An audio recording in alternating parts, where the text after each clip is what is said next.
Good morning, America. President Trump vows to fight back after judges deny his travel ban appeal in a unanimous decision. It's a political decision. We look forward to seeing them in court. And now, two of his top White House aides under fire. Go buy Ivanka's stuff. Kellyanne Conway accused of crossing the line by promoting Ivanka Trump's fashion brand. And new revelation about Trump's national security advisor. Did he break the law in post-election talks with Russia?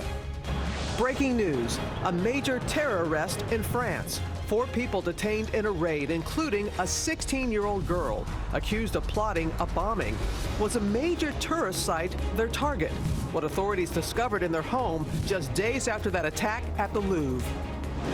The big chill. Temperatures plunge overnight for millions of Americans in the Northeast. The deep freeze turns roads to sheets of ice. Look at this SUV slamming into a home after that powerful storm dumps more than a foot of snow. Now a dangerous morning commute this morning as millions dig out. And 10 years later, Anna Nicole Smith's daughter, Danny Lynn, revealing what life is like now after the loss of her mom. The words that brought her dad to tears and what Anna left behind for her little girl. Live in Times Square, this is GMA with Robin Roberts, George Stephanopoulos, and Michael Strahan. And good morning, America. Happy Friday. We are digging out this morning here in the Northeast. Not so bad here in New York, but look at Massachusetts. Wow. About 1.5 feet of snow people are digging out, and those trucks in a lot of trouble right there. It wasn't as bad here, but we still got a lot of snow out there. And there are so many people trying to dig out. And take a look at this photo of Martha Stewart behind the wheel of a pickup truck, where she tweeted, "I decided to plow, and now I am stuck." Darn. But there is hope. There are only 38 days until spring, people. Only? That's right. Only 38 days. Keep hope alive, is that what you're saying? Keep hope alive. Well, there's still more snow coming. We're going to have much more on that in a moment. But first, let's get right to that travel ban decision. A federal court deciding unanimously to keep President Trump's executive order on hold for now. Our chief White House correspondent, John Carl, is here with those details for us. Good morning, John. Good morning, Robin. There's no doubt this is a big setback for the White House, but the president is vowing to fight on and confident that he will ultimately prevail. Just minutes after the court shot him down, President Trump was defiant. It's a political decision. We have a situation where the security of our country is at stake. And it's a very, very serious situation. So we look forward, as I just said, to seeing them in court. The president insisted his executive order was essential to protecting America from another terrorist attack. But the 3 appeals court judges refused to reinstate the ban, writing, quote, "The government has pointed to no evidence that any alien from any of the countries named in the order has perpetrated a terrorist attack in the United States." The president's order banning entry into the United States from 7 majority Muslim countries set off chaos at airports hours after it went into effect 2 weeks ago. The appeals court ruled the ban imposed, quote, "substantial injuries and even irreparable harms to families and travelers." The Washington state lawyer who brought the case celebrated the decision. We are a nation of laws. Those laws apply to everybody in our country, and that includes the President of the United States. Democrats applauded the court's decision. Senate Democratic leader Chuck Schumer challenging the president to, quote, "see the writing on the wall, abandon the proposal, roll up his sleeves, and come up with a real bipartisan plan to keep us safe."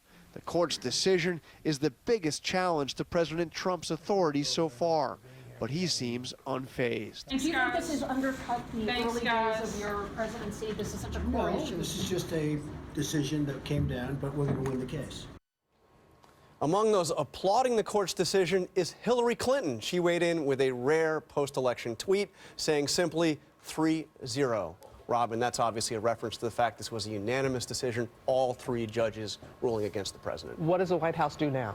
Well, remember, this was a temporary restraining order that put the ban on hold while the legal challenge goes forward. They can either try to fight to get that temporary restraining order lifted or just get to the court and fight on the fundamentals of this case. I think they'll do that. They're very confident they can win on the fundamentals of the president's right to do this executive order. All right, John. Thank you. Okay, let's get more on this now from Dan Abrams, who's right here. Terry Moran as well. Now, let me begin with you. I think 3-0 unanimous, but also a very sweeping decision. Right. It was so broad. I mean, the court criticized the way the order was written. The court criticized the way that the order was publicly defended. And so you see language in here, and as John just talked about, for example, saying that the administration is absolutely wrong, that the court has no place in this at all. One of the administration's biggest arguments was this shouldn't be reviewable by a court. This is a national security question. The court's saying that's absolutely not true. So you look at it, and again, every argument that the administration made, particularly on something like the 7 countries, that these pose a particular risk, that people from these nations, and the court saying there's no evidence of that. That's really important because they had to demonstrate why there was immediate harm, because again, we're talking about the timing here. And Terry Moran, one thing the court didn't do is reach a decision on whether or not this ban discriminates against Muslims. That's right. They declined to reach that question, but they raised it in a really interesting way, George. What they said is the states say that this ban was intended to discriminate against Muslims, to treat them with disfavor. And the court said, well, we aren't going to reach that.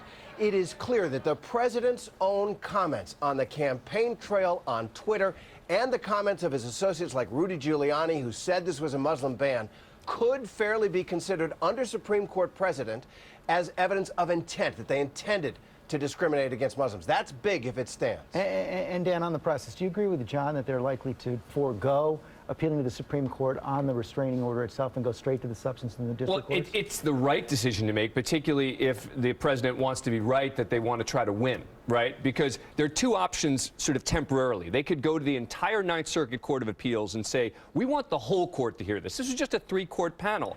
Some people do that. That's unlikely, I think, in this particular scenario. The other choice is to go to the Supreme Court and appeal this. The problem there is they need 5 of those 8 votes to overturn the stay. I think they're going to recognize that that's unlikely. And so they may say, you know what, we're tired of this with the courts. We're going to now want to litigate this. And there are some technical reasons, by the way, based on the Ninth Circuit's ruling, why they could make an argument that it's time to hear the whole case. Okay, Dan Abrams, Terry Moran, thanks very much. Other words, it's not over. Far from over. The president also firing back about the criticism he received from his Supreme Court nominees, saying those remarks were misrepresented. Let's go to our senior White House correspondent, Cecilia Vega, for more on all that. Good morning, Cecilia. Robin, good morning to you. There is a war of words playing out here at the White House right now. As you mentioned, the president said his Supreme Court pick has been misrepresented, but others on Capitol Hill right now are sticking to their story. They say Judge Gorsuch made it very clear that he is not happy with the president's words about fellow judges. This morning, President Trump waking up to that ruling from the very judges he criticized. A bad high school student would understand this. And it is that ridicule that now has his own Supreme Court nominee firing back, calling the president's comments, quote, disheartening and demoralizing. But President Trump isn't buying it. His comments were misrepresented. President Trump blasting the Democratic senator who went public with Gorsuch's words after their private meeting. But that senator and others, including a Republican and even Gorsuch's own spokesman, all say the judge expressed dismay about the president's words. The White House not backing down. Are you saying that demoralizing and disheartening was not specifically about the president's comments and what he said? And if so, how does the president know that? Has he spoken to the judge? No, I think the judge literally made it very clear in his comments. 3 senators have come out and said that they corroborate. I understand that. And Senator Ayotte, who was there, made it very clear that he was commenting in general about attacks on the judiciary. That was it, plain and simple. Counselor to the president, Kellyanne Conway, fielding questions of her own after this in the briefing room. Go buy Ivanka's stuff. I'm going to give a free commercial here. Go buy it today, everybody. You can find it online. Critics pouncing, saying Conway is in violation of government ethics. Bipartisan lawmakers on the House Oversight Committee recommending Conway be disciplined. It was over the top and wholly unacceptable. Overnight, Conway on defense, saying President Trump has her back. He supports me 100%. In fact, it was a very heartening moment. All I can say to America's women is, at some point in your life, you ought to have a boss who treated me the way that the President of the United States treated me today.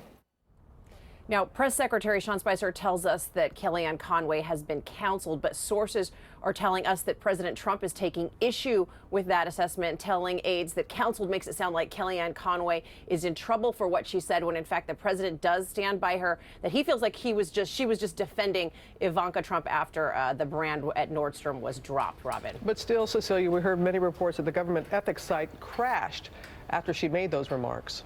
Yeah, so this is the agency that basically helps the president maintain and oversees avoiding conflicts of interest. And you're right, it crashed. And listen to what they tweeted. They said that it crashed after an extraordinary volume of contacts from citizens about recent events. The site was down for hours, and that crash happened right after Kellyanne Conway made those comments about Ivanka's brand, Robin. All right, Cecilia. And that office could still be recommending further discipline. We'll move on now to another top White House official in hot water this morning. That's National Security Advisor Mike Flynn. The Washington Post is reporting that his contacts with the Russians before the inauguration were inappropriate, possibly illegal. Let's bring in our chief global affairs anchor, Martha Redditon. Martha, at issue whether Flynn was sending a signal about sanctions imposed on Russia for their election hacking. That's the heart of it right there, George. Was the incoming national security advisor telling the Russians not to worry about those sanctions because things would change when Trump became president? U.S. citizens should not be negotiating with a foreign government under law. Flynn never denied he had communicated with the Russian ambassador, but as recently as Wednesday, according to the Washington Post, said no when asked if sanctions were discussed. The Post said that changed yesterday when an NSC spokesman backed away from the denial, saying that while Flynn couldn't remember discussing sanctions, he's not certain sanctions did not come up, George. And Martha, he made those same denials to his colleagues in the White House. Listen to Vice President Mike Pence a few weeks back. I talked to General Flynn yesterday, and the conversations that took place at that time were not in any way related to new U.S. sanctions against Russia or the expulsion of diplomats. Put the vice president in a tough spot right there, real credibility problem. Certainly does. Vice President Pence said at the time he had spoken to Flynn about this. I suspect he and others will want to know why Flynn now appears to have changed his mind, George. Meantime, Martha, a major reversal overnight from President Trump on China. He had put the one China policy into play during the transition. He had a phone call with the Chinese leader last night. Yeah, this seems quite the turnaround. The president, of course, making huge waves after his call with Taiwan's president, the first in decades. That angered China. Now President Trump has officially recognized the one China policy. I don't think he would have gotten anywhere with China had that not happened, George. Yeah, that was the precondition for more talks. Martha Raddatz, thanks very much. It certainly was. And George, now the latest on President Trump's confirmation battles. Overnight, Representative Tom Price confirmed as the next Health and Human Services Secretary. But the president's nominee for Labor Secretary is now under fire. Let's go to our congressional correspondent, Mary Bruce, who's there on Capitol Hill. Good morning, Mary. Good morning, Robin. Well, we've seen some tense battles, but this may be the most bruising yet. Andrew Puzder still hasn't had a hearing. It's been rescheduled now several times, but already the Democratic leader is calling for the president to withdraw his nomination. Chuck Schumer saying that Puzder is the most anti-worker nominee for Labor Secretary ever. And this isn't just Democrats now voicing concerns. While most Republicans are digging in to get him confirmed, we're already seeing several hinting they may not support him. And overnight, that other big confirmation that you mentioned, this came down to a vote at 2 a.m. this morning. But this morning, Tom Price now confirmed for HHS Secretary. Robin. A lot of long hours there on the Hill. All right, Mary, thank you. Okay, we're going to move on now to that breaking news out of France, where 4 people, including a 16-year-old girl, have been arrested for plotting a terror attack. Explosives on the scene. ABC's Lama Hassan has the latest. Good morning, Lama. And good morning to you, George. This morning, the French Interior Minister saying an imminent terror attack has been foiled after police swooped in and arrested 4 people in the south of France. 3 men aged between 21 and 34 years old, as well as a 16-year-old girl, were detained. 3 are suspected of planning a violent act on French soil. Now, police searching the house where they were arrested found explosives and other equipment, discovering 71 grams of TATP. That's a powerful explosive used by ISIS militants. And it's also the same explosive that was used in the recent deadly Paris and Brussels attacks. The suspects were known to French authorities and were already under surveillance. These latest arrests come a week after a 29-year-old Egyptian man attacked soldiers at the Louvre Museum. This is a country on edge. France is at its highest alert level with hundreds of thousands of police and soldiers on the streets, and it remains under a continuing state of emergency. Yeah, George. country truly under siege. Okay, Lama, thanks very much. Michael. All right, thank you, George. And now to the big chill in the Northeast after that major snowstorm. Adrian Banker is in South Boston, where they got nearly a foot of snow. And good morning to you, Adrian. How you doing out there? Yeah, Michael, it's cold outside, but check this out. That foot of snow you're talking about, it's covering cars. You can't even see the pavement, and it's making for a dangerous ride here in South Boston and across the Northeast. This morning, over 50 million people digging out. Drivers no match for this winter storm. It's pure ice underneath the snow. Overnight, hundreds of accidents reported across the Northeast. Watch this SUV in New Hampshire lose control, slamming into a house so hard it shook it right off the foundation. Inspectors calling the home uninhabitable. Put it in drive, try and get in some gas. All along the East Coast, severe elements creating treacherous treks. Massachusetts and Connecticut roads pounded with 19 inches of snow.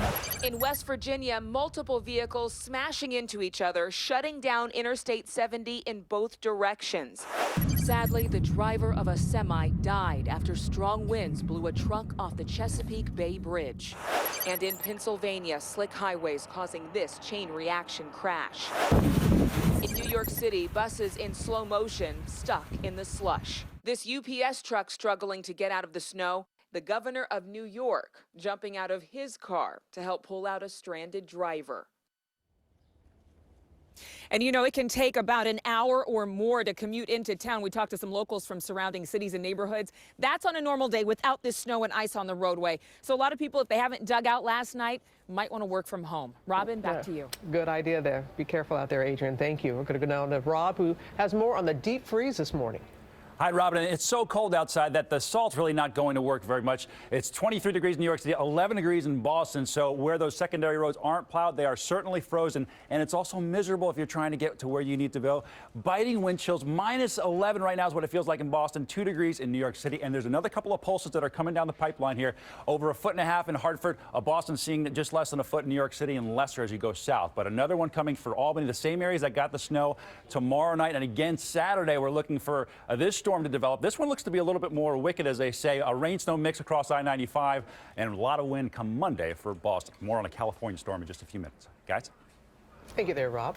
And turning now to what may be a huge data breach at Arby's. Rebecca Jarvis is here with the latest on that. And Rebecca, hundreds of thousands of credit and debit cards may have been compromised. That's right. And we've seen this before. This time, we now know that it looks like this breach occurred between October of last year and mid-January. It affects Arby's-owned restaurants across the country, not the franchises. The crooks got at least 355,000 credit and debit cards, likely more, and were able to steal them in what appears to be the same way that hackers got to Target and Home Depot customers previously, by remotely stealing data off each card as it swiped through the register. Arby's says while the investigation is still ongoing, they've taken measures to eradicate the issue from their systems, Michael. But how can you find out if you've been affected by this? And most of all, how can you protect yourself? Exactly, because this is what everybody wants to know. And unfortunately, nowadays, this is just the norm. We see this all the time, but you have to remember you're not liable for fraud. You do have to report it. You want to keep a close eye on your statements,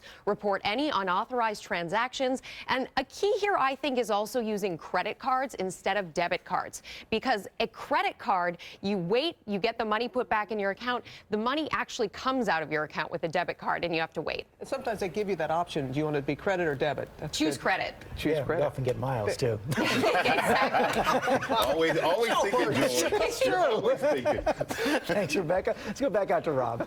Hey, George, want to get right to this video out of Sacramento last night. American River, 4 rescues there by the fire department. A lot of rain. This is the Oroville Spillway here, the second largest reservoir in California, and they're dealing with cavities in the spillway there. This atmospheric river continues to bring more rain to California. Weekend Getaway now, brought to you by CarMax. You can now reserve a car online, and CarMax will hold it for you up to 7 days for free. You come in when it's convenient. I know this because I'm from 7 days in the future. Now, don't be frightened. 7 days in the future is a glorious place. After all, you had 2 good hair days in a row. Perfect. Right out of bed. And this car you reserved at CarMax.com is still being held for you for free. Pretty sweet. Or, as we like to say, from 7 days in the future, we still say pretty sweet. It's basically the same.